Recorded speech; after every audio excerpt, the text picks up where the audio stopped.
Hi, I'm Vanessa McConkey, your business and career coach. Today, we're going to talk about how to effectively communicate using your personality with other personalities so you can nail the job search and conquer that next step in your career. More than ever, as we continue on in this digital world without much social contact, what do we need to do? We need to effectively communicate our ideas, projects, topics, strategies, opinions, etc. And because each one of us were designed differently, we need to learn how to come at a person in their personality so they best understand what we are trying to communicate. Think about this. If you've ever felt a disconnect with your coworkers, hiring manager, maybe even spouse, maybe you're not speaking their language. Different personalities have different ways of communicating. And by better understanding yourself and others, you can become a more effective team member. We all form decisions based on the way that we process ideas. And each of the different personalities process ideas differently. For example, if you're into Myers Briggs, an ISTJ may not fully understand a person's perspective until they've personally experienced it or heard it described in detail. Whereas an ENFP might agree for the moment, but they continue to explore it in their mind until they reach a firm conclusion. No firsthand experience needed. Or if you work with me and you know your personal gem, an emerald, being very fact-based and routine and organized, should not come at a sapphire who's all about having fun and hates structure and routine, full force with data and numbers. Okay. Then you've got the Enneagram, and there's other various personality types too. I highly encourage you to look at all of those. But today let's talk about Myers Briggs personalities, since most of you will probably relate best. It's very well known. So one, ISTJ and ISFJ. Those people refer to past examples.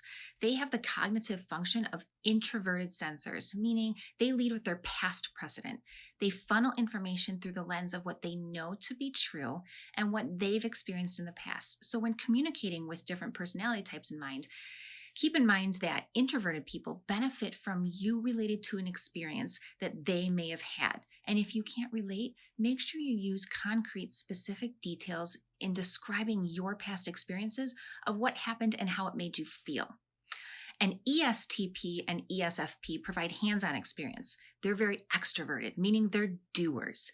They learn best when they utilize all of their senses.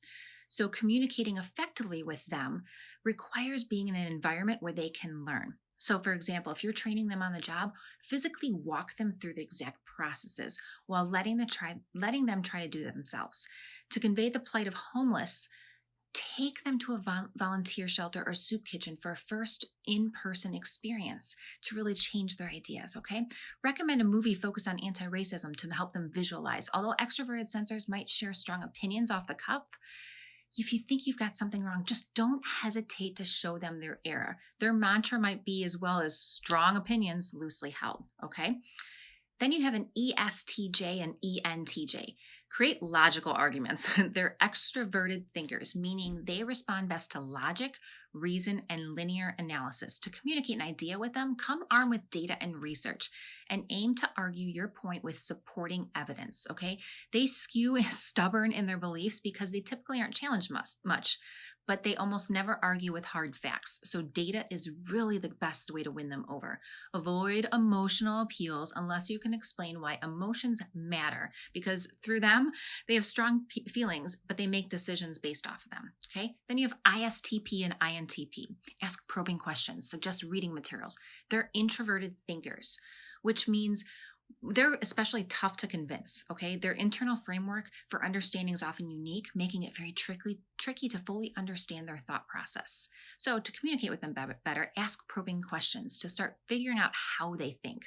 Listen to their answers rather than convincing or attacking, because they tend to become very defensive or feel misunderstood, okay? So if you have reading material for them, do share it, because it's going to give them time to mull it over.